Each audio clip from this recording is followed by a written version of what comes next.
નમસ્કાર, શું છે શું નહીં પોડકાસ્ટમાં આપનું હાર્દિક સ્વાગત છે. હું છું આપનો દોસ્ત અરુણ દવે. મિત્રો, પર્યાવરણની રક્ષા સાથે ઘણા બધા એવા આપણે કાર્યો કરીએ જેના થકી આ પૃથ્વીનું જે સુંદર હરિયાળું જે વાતાવરણ છે એ ફરી આપણે નિર્માણ કરી શકીએ. આપણા જ મકાનમાં કંઈક એવું વાવીએ જેથી આપણને રૂટિંગ લીલા શાકભાજીથી માંડી અને બધું જ આપણને ઓર્ગેનિક મળી શકે. આવી જ કંઈક વાતો સાથે આ પોડકાસ્ટ ઇન્ફોર્મેશન, એન્ટરટેનમેન્ટ અને એજ્યુકેશન જે માહિતી આપી રહ્યું છે એમાં આજે આપણે સ્ટુડિયોમાં આપણા ગેસ્ટ તરીકે નવનીતભાઈ અગ્રાવત, જેઓ ઇન્કમટેક્સ વિભાગમાં કર્મચારી તરીકે ફરજ પણ બજાવે છે, સાથોસાથ પર્યાવરણની એક વિશિષ્ટ સેવા પણ કરી રહ્યા છે. નવનીતભાઈ, આપનું ખૂબ ખૂબ સ્વાગત છે અમારા સ્ટુડિયોમાં. નમસ્કાર સર, દર્શક મિત્રોને સૌને. ખાસ કરીને નવનીતભાઈ, આજે આપણે વાત કરવાની છે કિચન ગાર્ડન અને પ્લાન્ટેશનની. બરોબર છે? તો કિચન ગાર્ડન સર્વપ્રથમ કોઈએ કરવું હોય કે કેવી રીતે થઈ શકે, કે આના માટે કેનો સંપર્ક કરવો, તો કિચન ગાર્ડન સંદર્ભેની માહિતી અમારા મિત્રોને આપશો? હા સર, બિલકુલ. કિચન ગાર્ડન એકદમ સહેલું અને સરળ છે બનાવવા માટે, કારણ કે કોઈ ખાસ એમાં મહેનતની જરૂર નથી. રોજનું નીકળતું કિચન વેસ્ટ, બટેટાના છાલ છે, પાંદડા છે, કોઈ પણ એવું વેસ્ટ નીકળવું હોય, છાપાના કટકા છે, ટુકડા, એ બધું તમે ઉમેરી અને વગર માટીએ તમે કિચન ગાર્ડનિંગ તૈયાર કરી શકો. જેવી જગ્યા હોય એવું અમે સેટઅપ કરી આપીએ છીએ. એના માટે અમે ડેમો રાખ્યા છે આખા, કે ભાઈ જેની અગાસી, તમારી અગાસી કદાચ હું આવ્યો હોઉં, નાની જગ્યા છે તો એ ઊભા બેરલની અંદર અમે આખું સેટઅપ કરી આપીએ, જેથી કરીને ઘર વપરાશની અંદર મસાલામાં જે ઉપયોગ કરીએ, કોથમીર છે, ફુદીનો છે, આ તે એવું બધું પણ એની અંદર થઈ શકે. એટલે જેવડી જગ્યા હોય એવડી જગ્યા ઉપર અમે સેટઅપ કરી આપીએ સર. ખૂબ જ સારી વાત કરી. ખાસ કરી અને જે આ પોડકાસ્ટ સાંભળી રહ્યા છે એ અન્યોને શેર કરજો, લાઈક કરજો, સબસ્ક્રાઇબ કરજો, કારણ કે ઘણી બધી એવી સુંદર માહિતી, જ્ઞાનસભર માહિતી આપને અમે આ શું છે શું નહીં પોડકાસ્ટ દ્વારા આપીએ છીએ. તો આપ પણ પર્યાવરણ ક્ષેત્રે થોડી ઘણી પણ મદદ કરી શકો, એટલા માટેનો જ અમારા નવનીતભાઈ સાથેનો સંવાદ છે. નવનીતભાઈ, હવે બીજો પ્રશ્ન મને એ થાય કે ખાસ કરીને મારે કિચન ગાર્ડન કરવું છે, તો મારે તમારો કોન્ટેક્ટ કરવો હોય તો તમારા મોબાઈલ નંબર, તમારી સંસ્થા અને કોઈ પણ જાતના ચાર્જ વગર તમે જ્યારે આ કરો છો, તો એ સંદર્ભે કેવા અત્યારે કોઈનું મકાન હોય અગાસીમાં, તો એ કેવી રીતે કરી શકે એની જગ્યાની અંદર? ક્યાં અત્યારે જનરલી રાજકોટમાં ઘણો બધો ક્રેશ કિચન ગાર્ડનનો છે, તો એવા સંદર્ભે આપના પ્રયાસથી ખૂબ જ સારું કામ થઈ રહ્યું છે. તો કોકને સપોઝ કરવું હોય તો એ કેવી રીતે આપનો કોન્ટેક્ટ કરી શકે? સાહેબ, પેલા તો આખો દિવસ તડકો આવતો હોય અને એ ટાઈપનું વાતાવરણ હોય કે ખૂબ તડકો આવે સારી રીતે, અને ત્યાં આગળ પાણીની વ્યવસ્થા છે, ત્યાં આખું કરેલું છે, ત્યાં પાઇપ ફિટિંગ વગેરે, એવી જગ્યા અમે જોઈ અને આખું વળતા ક્યાંય પણ હવે તો સોલાર સિસ્ટમનું સાહેબ એ રીતનું છે, અગાસી હોય છે લોકોને, તો એની નીચે ક્યાં રાખવા, ઠંડકમાં રહી શકે એવા કોથમીર છે, એ ટાઈપનું પાલક છે, તો એ રીતનું આખું સેટઅપ અમે મેપ બનાવી લઈએ આખું. અને પછી અમારી સંસ્થા one tree kitchen garden and plantation group Rajkot. સાહેબ, પહેલું એક તો જણાવતા ખૂબ જ આનંદ થાય છે, રાજકોટની અંદર આ પ્રથમ પ્રવૃત્તિ છે સાહેબ, કે દેશી શાકભાજી જૂનવાણી, જે રાડા રૂડી છે, વાડિયા કારેલા છે, ઝુમખડા છે, ઝુમખડાની કવિતા આવતી સાહેબ, એ મેં સાર્થક કર્યું મારી અગાસી ઉપર વાવતા સાહેબ. અમે માનશો કે મેં ઉપર એમ માનો ને કે શક્કરિયાનું પણ ઉત્પાદન લીધેલું છે, બટેટા, ઝીંગ બટેટા એટલે કે જે વેલાની અંદર કંદમૂળ થાય છે બટેટા, એનું ઉત્પાદન લીધેલું છે સાહેબ. લસણ છે, એ કંદ જૈન લોકો નથી ખાતા, તો સાહેબ જે પાંદડા ઉપયોગ કરી શકે એવું લસણ પણ છે મારી અગાસી ઉપર. વૈદિક પ્લાન્ટ છે, ફ્લાવર પ્લાન્ટ છે, જે મધમાખીને ખાસ આકર્ષવું જોઈએ, અને પરાગરજ આપલે થાય તો જ સક્સેસફુલ શાકભાજી જાય. અહીંયા તો હેન્ડ પોલિનેશન કરવું પડે, તો એ અગાસી ઉપર જઈને અમે એને હેન્ડ પોલિનેશન શીખવાડીએ કે ભાઈ આ દૂધી છે તો નર ફૂલ અને માદા ફૂલને સાથે એનું પરાગરજ છે એ આપણે કેમ હેન્ડ પોલિનેશન કરવું, તો એ દૂધીનો વિકાસ થાય. ખાસ કરી એની ઉપર અમે ખૂબ સારું કામ કરીએ. એક તો સર પાટણ, સુરત, અમદાવાદ અને ઓલરેડી ગુજરાતમાંથી મને જ્યાંથી ફોન આવ્યો મેં વિડીયો કોલથી લોકોને સમજાવ્યા છે, અને કેશોદથી મેં બિયારણ ખરીદી કરીને ત્યાં અમે પહોંચાડેલા છે સર. અને એ લોકો ઓલરેડી લેતા શીખી ગયા. પછી હું એમને પૂછ્યું કે ભાઈ આવું તમારે શહેરમાં ખરું, તો સર ત્યાં આગળ કોઈ પણ આ રીતનું કોઈ ગ્રુપ એક્ટિવ નથી સર.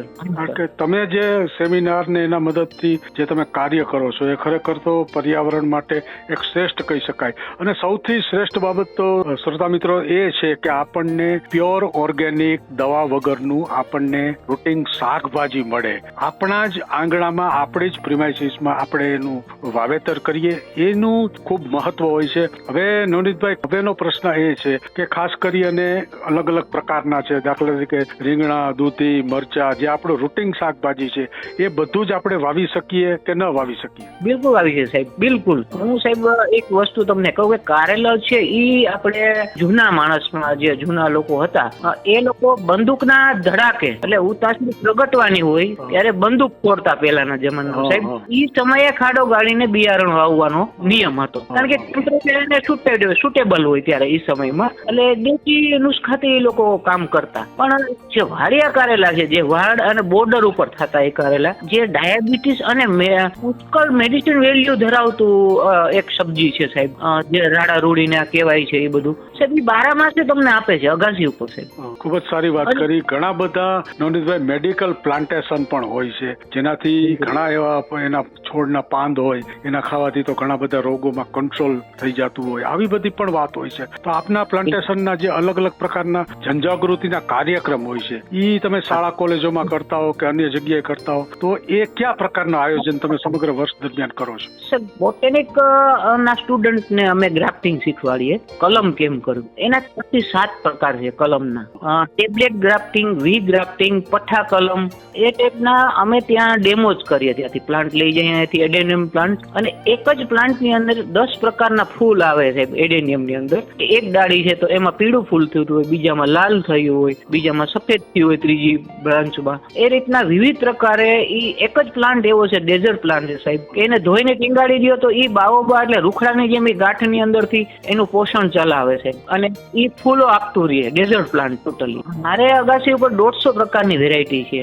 એની અંદર અમે પ્રેક્ટિકલ કરીને લોકોને, છોકરાઓને શીખવાડીએ, સ્ટુડન્ટને. પ્લસ બોન્સાઈ કેમ બનાવવું, તો એના માટે મોઢા સાહેબ છે અમારે, મયુરીબેન છે, એમઝાઇનનો આખો લેક્ચર લેતા હોય છે, અને મારું કિચન ગાર્ડનનું રોલ હોય છે સર. તો આ રીતના અમે સ્ટુડન્ટને સમજાવીએ. અત્યારે પ્રકૃતિ ફેરી ચાલુ છે સાહેબ. સ્ટુડન્ટને લઈને બાલા સાહેબ ગયા છે ખડધોરાજી, તો કાલે અમારો ત્યાં અમે બધા ગયા હતા, ઉર્વેશ પટેલ સાહેબ ને બાલા સાહેબ ને અમે ત્યાં હતા. તો વનવગડામાં થતા સર અલગ અલગ પ્રકારના તુલસી, જેમ કે આપણે સિકંજી બનાવીએ છીએ તકમરિયા, તો તકમરિયા સાહેબ છોડ કોઈ છોકરાએ જોયો હોય તો અમે આખું તકમરિયાનું એને છોડ પ્લાન્ટ બતાવી અને એને આખું સમજાવ્યું કે આ પેટ અને ચાંદા માટે અતિ ઉત્તમ હતું પહેલાના યુગમાં લેતા. તો એવા ઘણા બધા પ્રકાર છે. મરવો છે એની ચટણી યુપી બિહારમાં ખૂબ ખવાય, તો મરવાની ચટણી અમે બનાવીને ટેસ્ટ કરાવીએ લોકોને. પછી સાહેબ એક તમે જોયું હોય તો એક પીળી ચટણી આપણે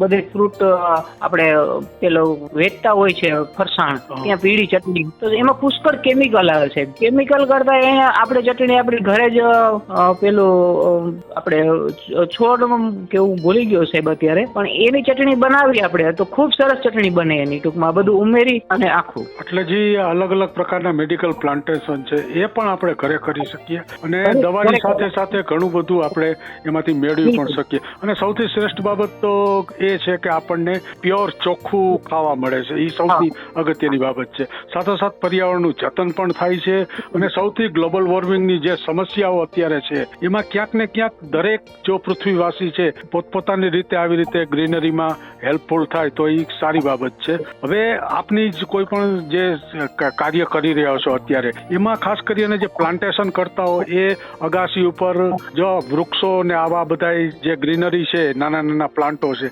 એને કારણે અહીંયા પક્ષીઓ પણ આવતા હશે. તો તમે જ્યાં જ્યાં પ્લાન્ટેશન કર્યા હોય એ જગ્યાએ ચકલી અત્યારે લુપ્ત થઈ ગઈ છે, તો ચકલી પણ આવતી હોય છે, તો આ વિશે માહિતી આપશો? બિલકુલ સાહેબ. રેસકોર્સ રિંગ રોડ ઉપર હું 2004માં રહેવા આવ્યો, અને ઓલરેડી આ ભૂત જયારે મને વળગ્યું 2001માં એજી ક્વાર્ટરમાં રહેતો. 213 નંબરનું મારું ક્વાર્ટર હતો, પાછળ નદીનો ને ફર્સ્ટ ક્લાસ ઇલાકો હતો. તો અહીંયા કોઈ ભાઈબંધ મિત્રો કે કોઈ મારું હતું નહીં, એટલે અમે ત્યાં મોરને ચણ નાખીને 2 રૂપિયાની કે 3 રૂપિયાનું એક પ્લાન્ટ લઈ મુંજકા નર્સરીથી, અને ત્યાં લીમડાની વાવેલા છે, ઓલરેડી અત્યારે જ છે ત્યાં ઉપલબ્ધ. તો સર મને એક સિકલ સેલ નામની બીમારી છે સાહેબ, ભયંકર હોય છે, ટૂંકમાં એનું પેન છે ને ભયંકર હોય, કેન્સર એના કરતા સારું. તો ત્યારે મને એનો એટેક આવેલો અને હું 50% ફિઝિકલ હેન્ડીકેપ થઈ ગયેલો એમાં. તો ફિઝિકલી હું 2 ડિસેબિલિટી ધરાવું છું સાહેબ અત્યારે હાલની તકે. તો યુટ્યુબની અંદર મેં સર્ચ કરતા જોયું તો કે ભાઈ સિકલ સેલના લોકોને ઓક્સિજનની પુષ્કળ જરૂર પડે, ખુલ્લા વાતાવરણ અને ખુલ્લી જગ્યામાં રહેવા માટે એને સુટેબલ કહેવાય. તો ત્યારથી સાહેબ મેં પ્લાન્ટેશન શરૂ કર્યું. આજે લીમડો થી માંડી રૂખડો, ઉંબરો, ટોટલી જગ્યાએ સાહેબ અમે અત્યારે વાવેતર ચાલુ કર્યું અને એ ટોટલી નિઃશુલ્ક. એનસીસી ના 110 સ્ટુડન્ટને સાથે લઈ જાઉં. એ 2 મશીન છે ખાડા ગારવાના, એ 2 મશીન થી ખાડા ગારે અને એક મીરાબેન પરમાર કરીને મારા ડિપાર્ટમેન્ટમાં છે, એ છોકરીઓને સમજાવે, ટ્રેન કરે અને હું છોકરાઓને સમજાવતો હોય. અને પછી કોમન એક આખું સભા ભરી અને અમે પર્યાવરણ વિશે આખું લેક્ચર આપી સર. 2 કલાકની કેપેસિટી અમારે 1100 પ્લાન્ટની હતી sir. Padadari arts and commerce college કવિદાદ કોલેજમાં 2 કલાકની અંદર અમે 1100 પ્લાન્ટ વાવ્યા સાહેબ વિથ પાણી. જે તમે જે પ્લાન્ટેશનની જે વાત કરી તો શાળા કોલેજના છાત્રો છે એને આપણે વૃક્ષારોપણ તરફ વાળીએ એ સૌથી આજના યુગની કદાચ તાતી જરૂરિયાત ગણી શકાય. અને જે લોકો પર્યાવરણની ચિંતા કરી રહ્યા છે, ચિંતન કરી રહ્યા છે, તમારા જેમ અલગ અલગ પ્રકારની એક્ટિવિટી કરી રહ્યા છે, તો ખાસ કરી અને હવે આપણે અંતિમ પ્રશ્ન હું તમને એ પૂછીશ કે તમારો કોઈને કોન્ટેક્ટ કરવો હોય અને તમે અગાસી ઉપર તમે કેટલા વૃક્ષો વાવ્યા છે એ પણ વાત કરજો, અહીંયા પક્ષીઓ આવે છે કે નહીં એની પણ વાત કરજો. સાથોસાથ તમે એક તમારો કોન્ટેક્ટ નંબર ખાસ તમારી સંસ્થાનો આપજો કે કોઈ પણ વ્યક્તિને આજે પ્લાન્ટેશન કરવું હોય, માર્ગદર્શન જોતું હોય તો તમારો સરળતાથી કોન્ટેક્ટ કરી શકે. ચોક્કસ છે સાહેબ. પહેલા તો અત્યારે મારે 2004 મેં અહીંયા જોઈન કર્યું સાહેબ ઇન્કમટેક્સ ની અંદર ક્વાર્ટર. એટલે ક્વાર્ટરની આસપાસની અંદર સાહેબ છાયાના વૃક્ષો ખાલી હતા. એટલે અમે સ્ટાર્ટિંગમાં પછી અમે ફળાવ વૃક્ષો થોડા જીએસટી ઓફિસ છે, આયકર ભવન છે, ત્યાંથી આગળ જીએસટી કોલોની છે મેયરના બંગલા પાસે, એ ધીમે ધીમે અમે આખું એક ઓર્ગેનિક વાતાવરણ ઉભું કર્યું. ઉપર ટેરેસ ગાર્ડન આખું બનાવ્યું મારું શાકભાજીનું, અને એ ટોટલી ગાય આધારિત છે. ગાયમાં એટલી તાકાત છે, હું ગાયનું એક તમને થોડુંક, ગાયનો એક પોદરો છે 900 રૂપિયે તમને અપાવે સાહેબ. 900 રૂપિયાનો એક છાણનો પોદરો થાય સાહેબ. કોઈને મજાક લાગે પણ સાહેબ એની અંદર મેડિસિન બને, મોબાઈલની ચીપ બને, પ્લસ વર્મી કમ્પોઝ આપણે આપે અને વર્મી હોશ આપે. જે મેં અહીંયા અત્યારે સેટઅપ હમણાં 5 દિવસ પહેલા જ કર્યું કે મારે થોડું ઘણું એમાં પોદરો છાણનો નાખવાનો. 1 કિલો અળસિયા એડ કર્યા, નાના પથ્થર 4 ઇંચ 6 ઇંચ અને 8 ઇંચ અને કપચી અને રેતી ભરી ઉપર પાંદડાનો લેયર બનાવ્યું અને તે પછી એમાં છાણ એડ કરવામાં આવ્યું. એ અળસિયા એ ખાઈને જે લિક્વિડ નીકળશે એ વર્મી હોશ છે સાહેબ. એ 250 રૂપિયા લીટર હોય છે, 150 રૂપિયા લીટર હોય અને સારી ક્વોલિટીનું 500 રૂપિયા સુધી લીટર જાય છે સાહેબ. ઉપરની લેયર જે ખાઈ લીધું છે એ તમે ચાની ભૂકી જેવું હોય, મમરી ભૂકી આવે એ ટાઈપનું એકદમ કાળું. વર્મી કમ્પોઝની એક ખાસ નિશાની છે, દરેક દર્શકોને હું કહું છું કે એમાં મિલાવટ બહુ કરતા હોય છે માટીની. એટલે ખાસ જોવું તમારે કે હળવું હોય અને મમરીની ચાની ભૂકી ટાઈપનું હોય ને એ ઓરિજિનલ વર્મી કમ્પોઝ છે. ખાસ કરી તમારા જે તમે વાવેતર કર્યું છે અગાસી પર કિચન ગાર્ડન, ત્યાં કયા પ્રકારના પક્ષીઓ આવે છે? પક્ષીઓમાં વૈયા અત્યારે સીમ ઇલાકાના આવે, કારણ કે મારે ત્યાં જીવજંતુ મળી રહે, ઓર્ગેનિક છે એટલે ખાસ તો. પછી ટીટોળી જે છે એ સખત મારે ત્યાં ટીટી કરતી હોય ને એના બચ્ચા સહિત આવતી હોય છે. અને હમિંગ બર્ડ છે, કાળી ચકલી જેને કહીએ આપણે, પછી દરજીડો જેને ટેલર બર્ડ કહીએ, દરજીડો. કારણ કે મોટા પત્તા વાળા ને ફળાવ વૃક્ષો થયા એટલે અને 350 થી 300 પોપટ મારે સવારે મકાઈ ખાવા આવે. એટલે બાકીના પક્ષીઓ તો તમારે લીલી પોપટી આવે છે એક મારે, એ ભરવાડ જ ખાય છે. નીચે એક ભરવાડ નામની ઈયળ થાય છે. ઈ ખાતરની અંદર આ બધા બેક્ટેરિયા આપણે કામના છે જેટલા છે એ બધા ઈ ખાવા માટે ઈ ખાસ આવે ઉપર ચકલા. અને આખો દિવસ કલબલાટ, જે 2004 હું તમને કહું ને સાહેબ, એક પક્ષી જોવા નહોતું મળતું રેસકોર્સ રિંગ રોડ. અંદર એક અમારો સંકલ્પ છે કે સુખ દુઃખ ની અંદર રાજકોટની અંદર કાંઈ પણ ટીઆરપી ગેમ ઝોન બન્યું. તમે રેસકોર્સ ના ફરતે, બાલભવન ના ફરતે મેં પ્લાન્ટેશન કરેલું છે એ બાળકોના નિમિત્તે સર. પછી એક પત્રકારના ગુજર માજી ઓફ થઈ ગયા તો અમે તુલસીનું, એને મને ફોન આવ્યો એટલે મેં તુલસીનું વિતરણ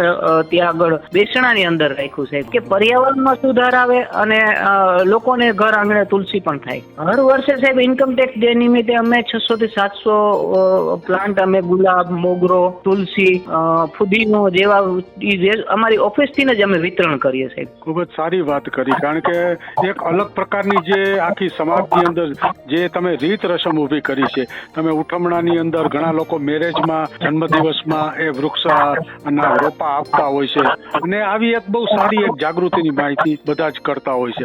હવે ખાસ અંતિમ સવાલમાં તમે તમારો એક મોબાઈલ નંબર, કોન્ટેક્ટ નંબર છે એ તમે આપશો, જેથી અમારા દર્શક મિત્રોને ખબર પડે અને આપનો કોન્ટેક્ટ પણ કરી શકે, અને એને કાંઈ પણ કિચન ગાર્ડન સંદર્ભેનું કામ હોય તો એને મળી શકે. ચોક્કસ સર. એક લાઈનમાં એક ટિપ્સ હું એક આપીશ સાહેબ, કે બુકે છે એ ટોટલી બંધ કરો. બુકે આપો તમે 150-200 રૂપિયાનો, એની જગ્યાએ એક ફ્લાવર પોટ આપો. એ મેં અમે ઓફિસની અંદર અપ્લાય કર્યું છે ઓલરેડી.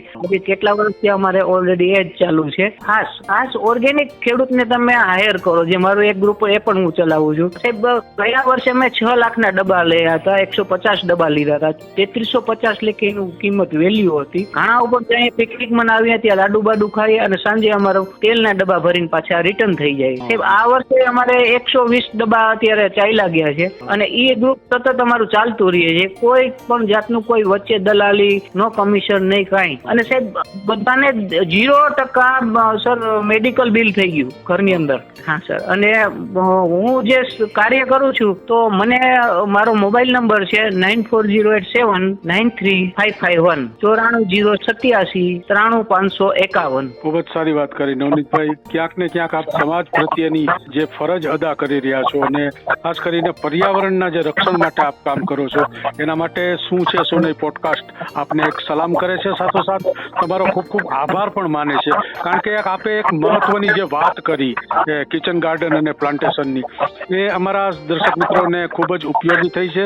દર્શક મિત્રો જોયું ને, ક્યાંક ને ક્યાંક નવનીતભાઈ આપણી સાથે જે કિચન ગાર્ડન કેવી રીતે નિર્માણ કરવું, શું કરવું, અલગ અલગ જેની વાતો છે, કયા પ્રકારનું બિયારણ હોય, એને કારણે પક્ષીઓ આવતા થયા છે, ઘણી બધી વાતો આપણી સાથે શેર કરી. તો ભવિષ્યમાં આવા જ નિષ્ણાતો સાથે આપણે ફરી ચર્ચા કરીશું. ત્યાં સુધી આપના દોસ્ત અરુણ દવેને આપશો રજા.